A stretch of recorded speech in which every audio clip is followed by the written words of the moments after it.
สบายดีท่านผู้ชมที่เคารพปัจจุบันนี้ถือว่าธนาคาร LDB นี่กำลังถูกวิพากษ์วิจารณ์อย่างหนักว่าเป็นแหล่งฟอกเงินของเจ้าเวยแห่งคิงโรมันสามเหลี่ยมทองคำพี่น้องตามแหล่งข่าวเพจ CSI LA เปิดเผยว่าทางรัฐบาลสหรัฐอเมริกานั้นกำลังจับตาทานเซียเล่ซึ่งเป็นเจ้าของธนาคาร LDB หรือเป็นผู้ถือหุ้นหลักของธนาคารตัวนี้พี่น้องว่าเป็นแหล่งฟอกเงินของเจ้าเหวยแห่งราชาคิงโรมันสามเหลี่ยมทองคำพี่น้องท่านจันสมรพรหมณีวงศ์หรือว่าท่านเสรีเป็นประธานบริษัทเจริญเกาะเจริญเซกองและก็ทั้งเป็นเจ้าของธนาคาร LDB กำลังถูกจับตาของกระทรวงการคลังสหรัฐอเมริกาว่าเป็นแหล่งฟอกเงินได้นำเอาเงินนำเจ้าเหวยอย่างมหาศาลอยู่คาสิโนและสแกมเมอร์เข้ามานำใช้ในธนาคารเพื่อฟอกเงินซึ่งมีความเสี่ยงสูงที่สุดที่จะถูกลงโทษจากสหรัฐอเมริกาว่าซั่นในเมื่อมีคำวิพากษ์วิจารณ์แบบนี้ก็มีหลายประเด็นออกมาพี่น้องว่าท่านเซเลนี่นะเป็นคนที่ยังหนุ่มน้อยอายุเพียงแต่44ปีเป็นหยังจึงร่ำรวยอย่างมหาศาลว่าซั่นแต่ประวัติของเซเลเมื่อก่อนเพิ่นว่าแต่ก่อนเคยเป็นหนี้เป็นสินอย่างมหาศาลซึ่งบ่มีความสามารถใช้หนี้คืนได้หมดให้กับธนาคารแห่งสปปลาว ทางรัฐบาลแห่งสปปลาวได้ให้ธนาคารดังกล่าวหรือว่าให้ธนาคารแห่งสปปลาวนี่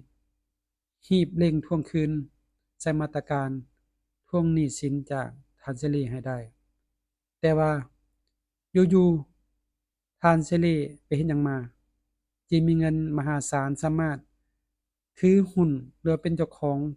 ธนาคาร LDB นี้ได้ถือหุ้นในมูลค่า 70% พี่น้อง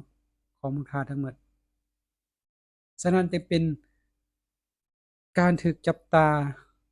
ว่าเป็นแหล่งที่มาการฟอกเงินและก็เป็นแหล่งที่มา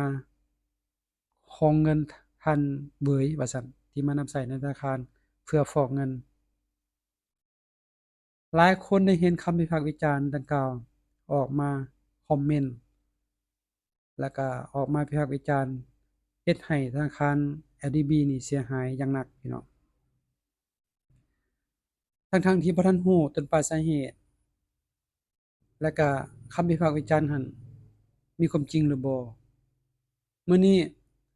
ทางธนาคาร LDB พี่น้องได้ออกมาแถลงการณ์เพื่อยั่งยืนหลักประกันของธนาคารและเพื่อสร้างความเชื่อมั่นให้กับลูกค้าของธนาคารที่ออกมาแถลงการณ์อยากให้ทุกคนผู้ใดบ่ทันได้เข้ามารับชมเนาะก็อยากให้เข้ามาฟังกันว่าคำแถลงการณ์ของธนาคาร LDB นี่เป็นแนวใดพี่น้องอยากให้ทุกคนเข้ามาฟังกันข้าพเจ้ามณีพรอินตะวันรองหัวหน้ากรมคุ้มครองธนาคารธุรกิจธนาคารแห่งสปปลาวขอถือเป็นเกียรติต่างหน้าธนาคารแห่งสปปลาวในนามองค์การคุ้มครองธนาคารธุรกิจอิงใส่สภาพปัจจุบันพวกเราได้พบเห็นแหล่งข่าวที่มีการเผยแพร่ผ่านสื่อสังคมออนไลน์ที่ได้กล่าวหาว่าธนาคารธุรกิจในสปปลาวมีการเคลื่อนไหวบ่สอดคล้องกับกฎหมายฉะนั้นข้าพเจ้าขออนุญาตรายงานมายังบรรดาทานทราบเกี่ยวกับสภาพระบบธนาคารธุรกิจในสปปลาวระบบธนาคารโดยรวมมีการเติบใหญ่เข้มแข็งมั่นคงและรักษาได้เสถียรภาพทางด้านการเงินระบบการชำระสางได้รับการพัฒนาอย่างต่อเนื่องตามทิศหันเป็นทันสมัยสามารถเชื่อมโยงเสื่อมไส้การบริการกับธนาคาร และแขนงธนาคารในภาคพื้นและสากลอย่างกว้างขวางได้ประกอบส่วนสำคัญในการระดมทุนและสนองทุนให้แก่การพัฒนาเศรษฐกิจสังคมของประเทศสร้างเงื่อนไขให้ประชาชนลาวบรรดาเผ่าในขอบเขตทั่วประเทศลาวสามารถเข้าถึงการบริการทางด้านการเงินนับแต่ปี 2020 เป็นต้นมาระบบธนาคารลาวมีการขยายตัวของทรัพย์สินเฉลี่ย 23% ต่อปีฮอดเดือนมิถุนายน 2026 มีทรัพย์สินทั้งหมด 572,000 กว่าตื้อกีบพร้อมนั้นการดำเนินธุรกิจของระบบธนาคารโดยรวมดำเนินธุรกิจมีผลกำไร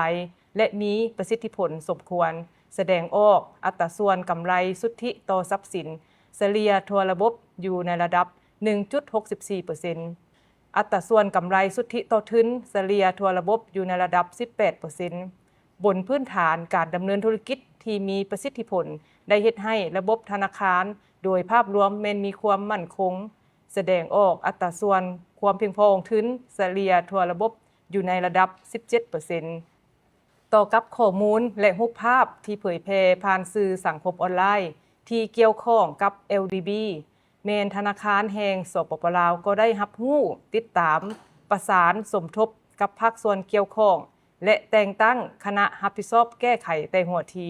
รวมทั้งได้เฮ็ดเวียกอย่างใกล้ชิดกับ LDB เพื่อกำหนดแผนการในการแก้ไขอย่างเร่งด่วน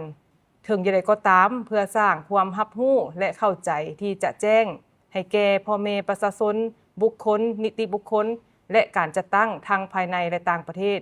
กรมคุ้มครองธนาคารธุรกิจธนาคารแห่งสปป.ลาวจึงแจ้งมายังบรรดาท่านทราบว่าผ่านการติดตามและเฮ็ดเวียกร่วมกับ LDB มาฮอดปัจจุบันโดยรวม LDB แม้นมีความเข้มแข็งมั่นคงเคลื่อนไหวธุรกิจสอดคล้องกับกฎหมายของสปป.ลาวภายหลังได้รับการปรับปรุงโครงสร้างหันเป็นธนาคารธุรกิจรัฐร่วมทุนในปี 2021 เป็นต้นมา LDB เป็นธนาคารที่มีประสบการณ์ในการดำเนินธุรกิจมีตารางให้การบริการในขอบเขตทั่วประเทศมีระบบการดำเนินงาน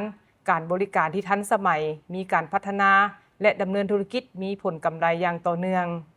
LDB แม้นเป็นธนาคารหนึ่งที่มีความมั่นคงเพื่อสร้างความเข้มแข็งด้านทุน LDB ได้มีการเพิ่มทุนจดทะเบียนอย่างต่อเนื่องในซุมปีผ่านมาและยังจะมีแผนเพิ่มทุนเติมอีกในซุมปีต่อหน้าซึ่งปัจจุบัน LDB มีทุนจดทะเบียนจำนวน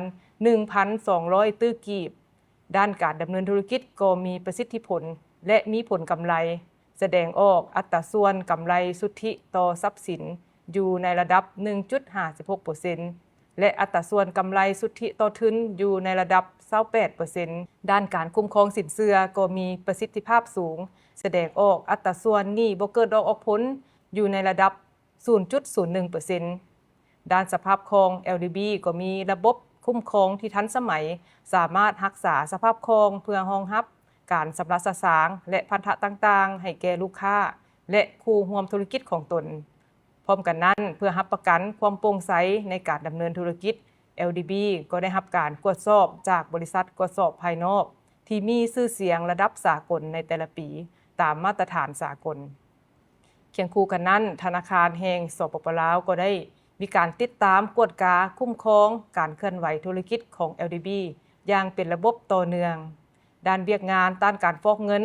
และการสนองทุนให้แก่การก่อการร้าย LDB ได้เป็นเจ้าการในการจัดตั้งปฏิบัติกฎหมายและระเบียบการที่เกี่ยวข้องกับเวียกงานดังกล่าวได้ลงทุนพัฒนาระบบซอกหูลูกค้าที่ทันสมัยมีความถูกต้องชัดเจนสามารถปฏิบัติระบบรายงานให้สำนักงานข้อมูลต้านการฟอกเงินตามระเบียบการที่กำหนดไว้ถึงอย่างไรก็ตามอีกใส่สภาพที่เกิดขึ้นธนาคารแห่งสปป.ลาวจะสืบโตเฮ็ดเวียกอย่างใกล้ชิดร่วมกับภาคส่วนเกี่ยวข้องและ LDB เพื่อรับประกันการดำเนินงานของธนาคารดำเนินไปได้อย่างคล่องตัวฉะนั้นธนาคารแห่งสปป.ลาวขอยั่งยืนมายังบรรดาท่านพ่อแม่ประชาชนบุคคลนิติบุคคลและการจัดตั้งทางภายในและต่างประเทศให้มั่นใจว่า LDB แม้นมีความมั่นคงมีการดำเนินธุรกิจที่โปร่งใส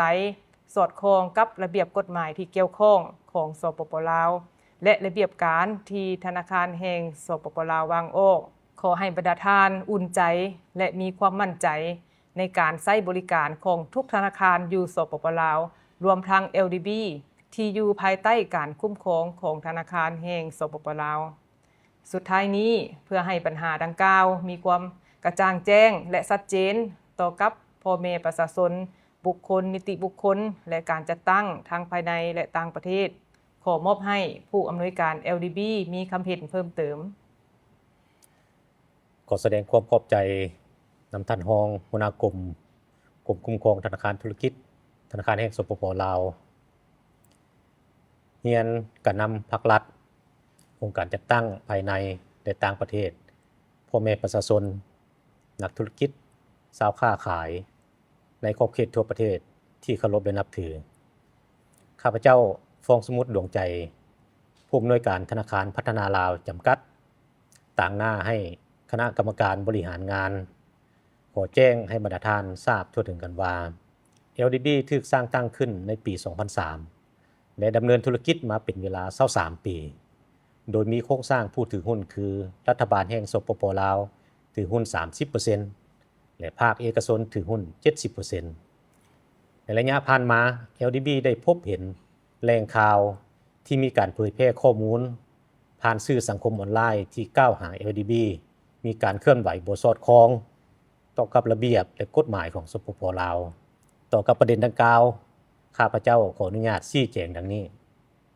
1. LDB มีโครงสร้างบริหารที่สอดคล้องตามระเบียบกฎหมายของสปป.ลาวก็คือสากล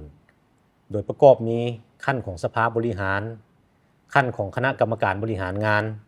ขั้นของคณะอำนวยการและขั้นฝ่ายโดยเฉพาะพวกเขาเองได้มีฝ่ายต้านการฟอกเงินและคุ้มครองความเสี่ยงที่เฮ็ดหน้าที่เวียกงานเฉพาะด้านในการต้านการฟอกเงินของ LDB 2. LDB มีการจัดตั้งปฏิบัติเวียกงานต้านการฟอกเงินที่สอดคล้องตามระเบียบกฎหมายของสปป.ลาวแต่ได้มาตรฐานสากล 3. มีระบบต้านการฟอกเงินที่ทันสมัยถูกพัฒนาโดยบริษัททนเบลเลอร์ของเยอรมันที่สามารถติดตามบัญชีดำบัญชีที่ถูกคว่ำบาตรจาก UN, OFAC และ EU ซึ่งมั่นใจว่าทุกบัญชีที่เปิดอยู่ LDB แม่นถูกต้องและสอดคล้องตามระเบียบกฎหมายทุกประการ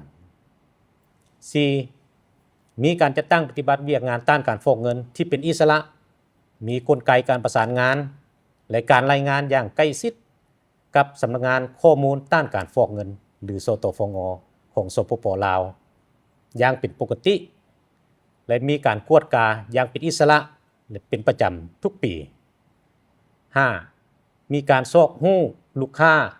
และกวดสอบลูกค้าอย่างเป็นระบบก่อนการเปิดบัญชี 6. มีการติดตามวิเคราะห์และรายงานธุรกรรมทางด้านการเงินที่มีความเสี่ยงน่าสงสัยให้กับสตฟงอย่างต่อเนื่องและ 7. มีการฝึกอบรมและยกระดับความรู้เวียกงานต้านการฟอกเงินให้แก่พนักงานอย่างสม่ำเสมอและเป็นปกติเพื่อรับประกันในการจัดตั้งปฏิบัติเวียกงานดังกล่าวให้มีประสิทธิผลฉะนั้นต่อกับแหล่งข่าวที่เผยแพร่ในสื่อสังคมออนไลน์ที่กล่าวหา LDB มีส่วนเกี่ยวข้องกับการฟอกเงินนั้นข้าพเจ้าขอยังยืนว่าบ่มีมูลความจริงเพราะ LDB ได้ดำเนินเวียกงานต้านการฟอกเงินอย่างจริงจังเป็นระบบและมีความต่อเนื่อง LDB บ่อนุญาตให้ผู้ใดนำใช้ระบบของตนเพื่อเป็นเครื่องมือในการฟอกเงินหรือสนองทุนให้แก่การก่อการร้ายทุกรูปแบบเพื่อรับประกันสิทธิผลประโยชน์ของลูกค้ารักษาความมั่นคงของระบบธนาคารและสร้างความไว้เนื้อเชื่อใจให้กับพ่อแม่ประชาชนสุดท้ายนี้ข้าพเจ้าขอเรียกร้องให้การนำภาครัฐองค์การจัดตั้งภายในและต่างประเทศพ่อแม่ประชาชนนักธุรกิจชาวค้าขายตลอดฮอดลูกค้าของ LDB ในขอบเขตทั่วประเทศจงสืบต่อให้ความเชื่อมั่นในการบริหารจัดการขององค์กรพวกเราที่เป็นวิสาหกิจรัฐหุ้นส่วนซึ่งมีระบบการบริหารจัดการที่สอดคล้องตามระเบียบกฎหมายของสปป.ลาวและได้มาตรฐานสากลขอขอบใจ